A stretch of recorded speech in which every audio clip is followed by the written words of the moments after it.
If you believe that the Spanish Inquisition was mainly about Spain trying to unify its kingdom and absolute power, you are sadly mistaken. What if I tell you that the reason is a bit more sinister than we thought, and the main purpose was of a religious nature? Let's take a look at the Spanish Inquisition and how it contributed to the death and expulsion of many Jews. Please consider subscribing to this channel if you enjoy biblical stories and history of the Bible. Don't forget to give the video a thumbs up, like, and share with your family and friends. During the 8th century, the Iberian Peninsula, which consisted of both Spain and Portugal, were mostly ruled by the Moors. The Moors were a group of people of mixed Arab, Spanish, and Berber origins. They were Muslims.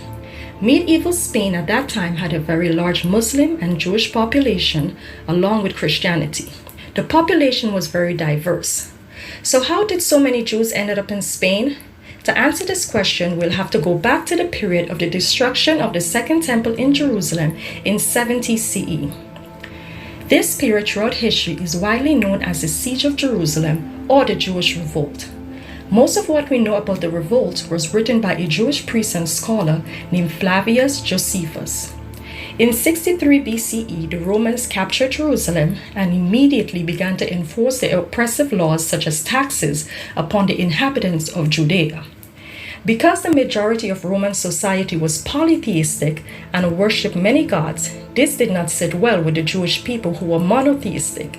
And as you can imagine, there were many conflicts between the Jews and the pagans. This conflict eventually boiled over, and in 66 CE, the Jews revolted against the Romans and pushed them out of Jerusalem. Though they were successful in the beginning, the Roman Emperor Nero sent the Roman general Vespasian to crush the rebellion of the Jews in Judea.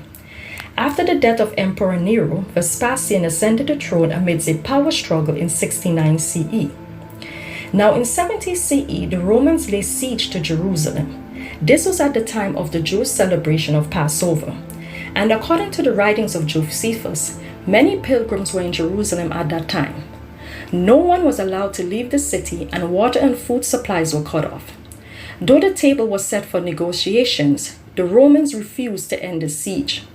The Jews, on the brink of starvation and with the rebel forces drastically weakened, the Romans finally took Jerusalem, and what took place next was total destruction.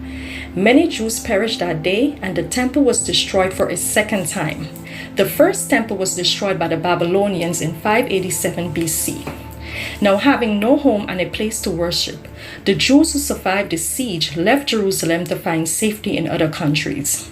So what countries did the Jews flee to? This is a highly debatable topic. Some historians have them going north, while others believe they went to the south. Whether they went north or south, many Jews settled in countries like Spain and Portugal, and even parts of Africa.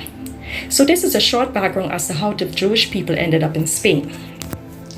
After settling in Spain and living somewhat of a peaceful and secluded lifestyle, the Jews continued to hold on to their religious beliefs and customs, largely due to the fact that Spain allowed religious freedom.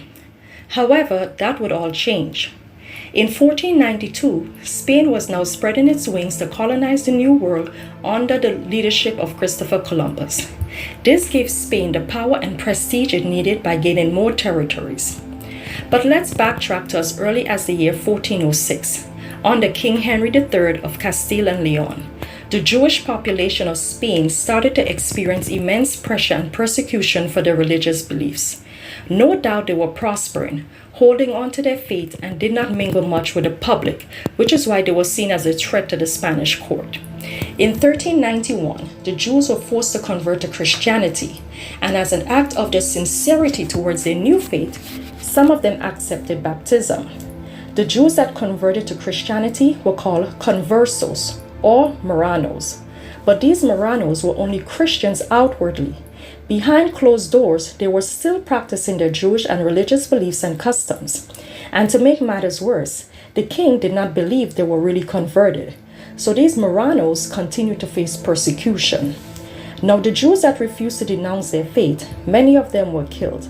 The numbers were somewhere in the thousands, and those who converted were said to be somewhere around 100,000.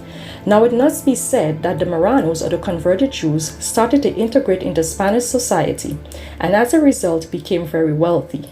Some even intermarried with Spanish aristocrats and held high positions in the Spanish courts. A Jew in a high position was not only a threat to the Spanish court and judicial system, but also a threat to the foundation of the Roman Catholic Church. In 1478, Queen Isabella and King Ferdinand became the ruling monarchs on the Spanish throne. Spain was a Christian or Catholic nation, and the Queen and King were both Catholics. Anything or anyone threatening the sovereignty of the Catholic Church were labeled as heretics. This is what the Jews of Spain were facing at that time. Things took a turn for the worse when in 1473, certain fanatical Christian groups rose up against the Merranos. The fighting lasted about 3 days, and at the end, thousands of Merranos lost their property, wealth, and many were burned at the stake. Now, what happened to the other Jews that did not convert? Though many were killed, there still remained a large population that survived and continued to worship the god of Yasharel. Some of these Jews still remained normal relationship with the Romanos, while others did not, as they were seen as traitors to the faith and could not be trusted. So now we have a good idea of what the Spanish Inquisition was all about, maintaining the sovereignty of the Roman Catholic Church and rooting out any form of heresy. Finally, in 1478, Pope Sixtus the IV sent out a decree to all Catholic monarchs to investigate and suppress any form of heresy. This became known as the Inquisition. Brutal methods were used. Many Jews were once again investigated and tortured as charges of heresy was laid against them. Many were again burned at the stake.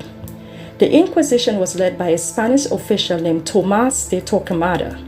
Torquemada, in his articles, listed the type of crimes committed and what methods of punishments were deemed suitable for those crimes. Because of Torquemada's articles, Queen Isabella and King Ferdinand received the evidence or lack thereof that they needed to finally expel the Jews out of Spain once and for all. And in 1492, about the same time Columbus started his voyages, about 160,000 Jews were exiled from Spain. Now, these are the Jews that did not convert to Christianity. The Merranos, or the converted Jews, did not leave Spain and eventually integrated into Spanish society. So where did the exiled Jews end up? Many is said to have ended up in North African countries such as Morocco, Algeria, Egypt, and Tunisia, while other historical records have traced them to European countries like France, Italy, Germany, and Greece. What do you think? Do you believe that many Jews would choose to resettle in countries where the majority of the population were Christian and where the Roman Catholic Church held both ecclesiastical and judicial power?